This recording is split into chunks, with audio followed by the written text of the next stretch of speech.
अस्सलाम वालेकुम। आप देख रहे हैं मैथ्स एंड एनटीएस ट्रिक्स और मैं हूं शेर ज़मीन यूसुफजई। आज जो पेपर में सॉल्व कर रहा हूं ये 3 जनवरी को जूनियर क्लर्क का टेस्ट था। इसमें जो मैथ पोर्शन है काफ़ी मुश्किल है, तो पहले मैं मैथ पोर्शन जो है ना वो कर रहा हूँ, सॉल्व कर रहा हूँ और उसके बाद बाकी पेपर भी।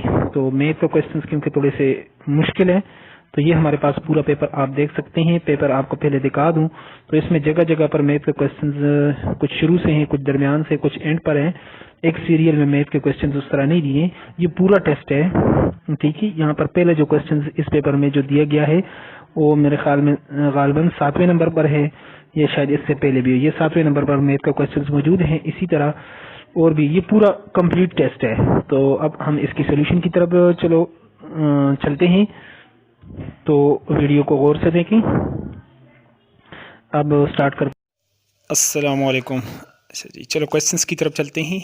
ये 3 जनवरी को जो जूनियर क्लर्क का टेस्ट हुआ है उसमें ये क्वेश्चंस आया हुआ था। तो ये पीएसटी-सीटी के लिए बहुत ही इंपॉर्टेंट क्वेश्चन है, जूनियर टीचर्स के लिए। Question 2, the sums of 3 consecutive odd integer is 249, find the largest of these numbers. अब हमारे पास ऑड इंटीजर्स है जिसका सम अगर उसको हम जमा करें तो 249 आए। उसमें सबसे बड़ा नंबर बताना है। तो यहाँ पर ऑप्शन दिए हुए हैं 64, 21, 72 और 65। चलो आंसर स्टार्ट करते हैं। तो लेट, अब हमारे पास 3 नंबर्स नहीं है, तो let the first odd integer is x, the second odd integer will be x plus 2, the third integer will be. अब इसके साथ मैंने विल बी का लफ्ज़ जो है ना क्यों लगाया है, पहले तो हम x ले लेते हैं, लेकिन जो दूसरा नंबर है तीसरा वो definitely x plus 2 x plus 4 होंगे। क्यों? अगर हम उसमें फॉर एग्जांपल x की वैल्यू 1 है तो 1 में 2 ऐड करेंगे तो अगला जो ऑड नंबर है 3 वो आएगा। अगर उसमें हम 1 में 4 ऐड कर लें तो हमारे पास 5 आ जाएगा, अगला नंबर आ जाएगा। तो ये इस तरह इसको लिखने का जो अंदाज़ है ये एक ट्रिक है, इसको समझना है। तो फिर इसके बाद क्वेश्चंस हो ही जाता है। अब अकॉर्डिंग टू द कंडीशंस, जिस तरह क्वेश्चंस में बताया गया है कि इन तीनों का जो सम है वो 249 है, तीनों को हम प्लस कर लेते हैं, x plus 2 plus x plus 4, ये तीनों को हमने प्लस कर दिया, 249 लिख दिया। 3x 1 2 3 3x आ गया, 2 plus 4 6, 3x plus 6 equal to 249। 6 को हम दूसरी तरफ ले जाते हैं, 249 से माइनस कर लेते हैं, तो ये आ जाएगा हमारे पास 243 आ जाएगा। अब हमारे पास ये 3x है, तो 3x को ख़त्म करने के लिए अब 3 पर डिवाइड कर लें आप। तो 243 डिवाइडेड बाई 3 आप करेंगे तो 3 8s और 3 1s तो 81 आ जाएगा। x की वैल्यू तो आ गई। यहाँ से अगला एक स्टेप है, x equal to 81, therefore the largest odd integer हमारे पास x प्लस 4 है, तो x प्लस 4 में हम x की वैल्यू डाल लेते हैं, 4 प्लस 81 हो जाएगा हमारे पास 85, जो कि हमारे पास करेक्ट आंसर है। यहाँ पर आप देख सकते हैं कि डी ऑप्शन बिल्कुल करेक्ट है। अगले क्वेश्चंस की तरफ चलते हैं और इस तरह important questions, repeated question NTS FTS ETEA के लिए आप हमारे चैनल को लाजमी लाइक करें और शेयर करें अपने दोस्तों के साथ और सब्सक्राइब करें, ताकि आने वाली कोई इंपॉर्टेंट वीडियो, कोई भी टेस्ट है, फ़ौरन हम उसको मैथ पोर्शन अपने चैनल पर अपलोड कर लेते हैं, तो ताकि आपको नोटिफिकेशन आए। तो इसलिए चैनल को आप लाजमी सब्सक्राइब करें। अगला क्वेश्चन है हमारे पास, बहुत ही इंपॉर्टेंट क्वेश्चन है, स्पेशली ये CTI, क्योंकि जूनियर क्लर्क का ये टेस्ट हुआ है, तो CTIT के लिए, PST-CT के लिए ये क्वेश्चन बहुत ही इंपॉर्टेंट है, अहम क्वेश्चन है। 7वीं का ये क्वेश्चन है, what is the area of a semi circle of a radius 5 centimetre. अब हमारे पास एक सेमी सर्कल का जो है ना क्या होना चाहिए। अब हमारे पास अगर उसका रेडियस जो है ना 5 सेंटीमीटर हो तो हमारे पास क्या आंसर आना चाहिए जी। क्वेश्चंस को उसी तरह कंटिन्यू करते हैं। यहाँ पे solution, area of the circle हमारे पास होता है πr²। अब रेडियस 5 सेंटीमीटर, तो रेडियस हमारे पास हो जाएगा, अच्छा रेडियस हमारे पास है 5 centimetre, area of the circle हम पहले निकाल लेते हैं। तो ये πr², पाई की वैल्यू है 22/7 और 5 का स्क्वायर करेंगे 25 हो जाएगा। 25 को इसके साथ मल्टीप्लाई करें तो 550 आ जाएगा। 550/7 आप डिवाइड करें 7 के साथ तो 78.57 सेंटीमीटर स्क्वायर आएगा यहाँ पर। तो यहाँ पर आप देख सकते हैं 78 78.57 सेंटीमीटर स्क्वायर। लेकिन ये तो बेसिकली ये जो आंसर आया हुआ है ये तो सिमी सर पूरे सर्कल का आया हुआ है, हमसे उसने पूछा है सिमी सर्कल आधे सर्कल का। तो आधे सर्कल का इसको 2 पर आप डिवाइड करेंगे 39.285 सेंटीमीटर स्क्वायर आएगा, जो यहाँ पर ऑप्शन में नहीं है। तो यहाँ लिहाजा ये क्वेश्चंस गलत दिया हुआ है। लेकिन आप अब इस क्वेश्चंस कोई ए को आप टिक करें तो आपका आंसर जो है वो ठीक कंसिडर किया जाएगा। ये एक टेक्निकली गलती है क्योंकि यहाँ पर लिखा गया है सेमी सर्कल और जबकि ये एरिया जो यहाँ पर दिया है ये पूरे सर्कल का है। तो ये इसमें एक थोड़ा सा प्रॉब्लम है क्वेश्चंस में। अगले क्वेश्चंस की तरफ चलते हैं।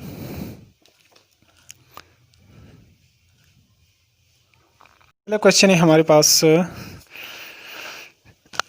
Question number 4, the factor of a square minus 2ab minus 1 plus b square are. तो इसके फैक्टर्स हमारे पास क्या आएंगे? तो चलो सॉल्यूशंस की तरफ चलते हैं। A square minus 2ab minus 1 plus b square, तरतीब से हम इसको इस तरीके से भी लिख सकते हैं a square minus 2ab plus b square minus 1। तो ये हमारे पास एक फार्मूला होता है कि a square plus b square minus 2ab ये a minus b whole square के इक्वल है -1। अब -1 है, 1 के ऊपर आप स्क्वायर भी कर सकते हैं। ये क्यों करते हैं, इसका फ़ायदा क्या होगा? 1 का स्क्वायर भी 1 ही आएगा। A square minus b square formula बनाने के लिए हम इसके ऊपर 1 के ऊपर स्क्वायर कर लेते हैं।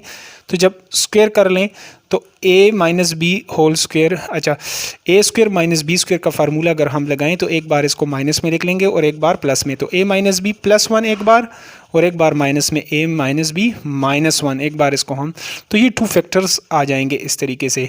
तो यहाँ पर आप देख सकते हैं अपने करेक्ट आंसर में कि ये कहाँ पर मौजूद है। आपके पास ए माइनस ए प्लस बी प्लस 1 इनटू ए माइनस बी। तो अब बेसिकली ये ए माइनस बी दोनों में माइनस ही रहेगा। ए माइनस बी प्लस 1 ए माइनस बी माइनस 1, ये हमारे पास सी आंसर जो है वो बिल्कुल करेक्ट आंसर है।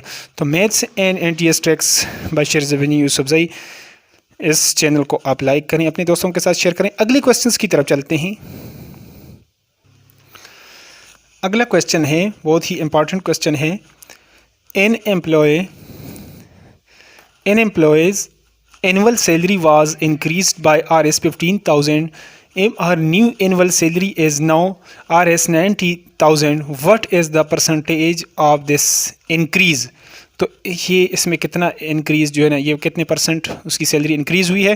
तो यहाँ पर हम देखते हैं कि सैलरी इंक्रीज़ हमारे पास 15,000 है और प्रेजेंट एनुअल से सैलरी है वो 90,000 ले रहा है। 90,000 Rs 90 इनिशियल सैलरी, अगर हम इसको 90 से 15,000 को निकाल ले तो ये हमारे पास 75,000 आएगा। तो अब 75,000 इंक्रीज़ परसेंटेज, अब इसका इंक्रीज़ परसेंटेज कितना है?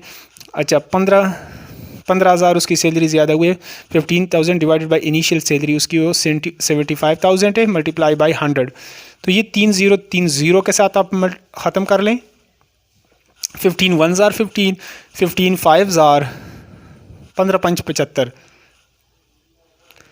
तो 1 डिवाइडेड बाई 5 रह जाएगा, मल्टीप्लाई बाई 100।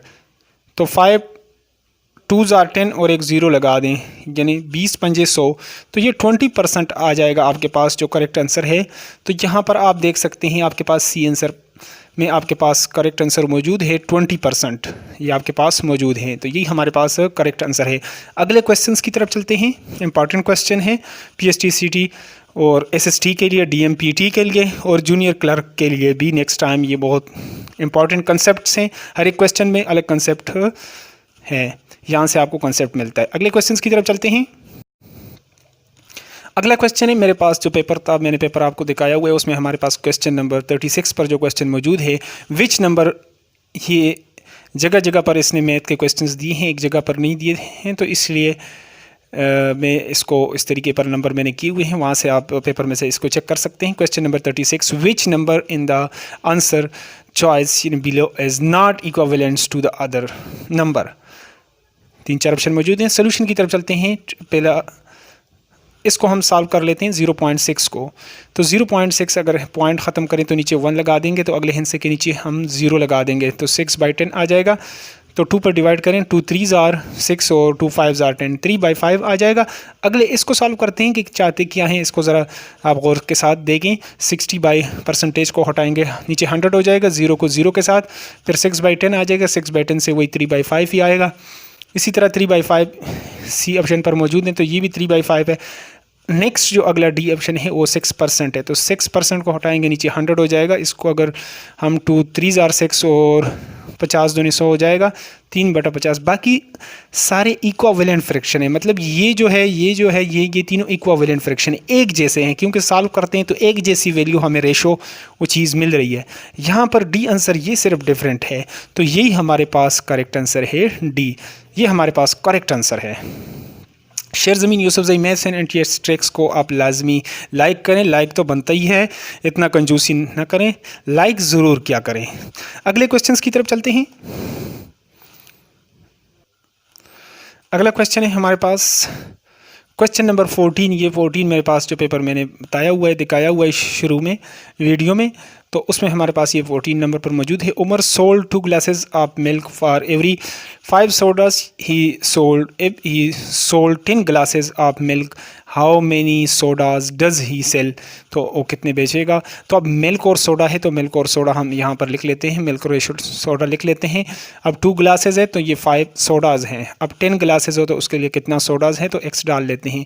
अब देखो ये 2 की वैल्यू ये 5 है, तो अगर ये बढ़ रही तो ये भी वैल्यू बढ़ेगी, ये डायरेक्ट प्रोपोर्शन है, तो इसलिए यहाँ पर मैंने तीर का सिंबल डाल दिया। अगर डायरेक्ट प्रोपोर्शन हो तो इसको इसके साथ मल्टीप्लाई करें और इसको इसके साथ, तो ये आ जाएगा आपके पास 2x और 10 5 आर 50 हो जाएगा।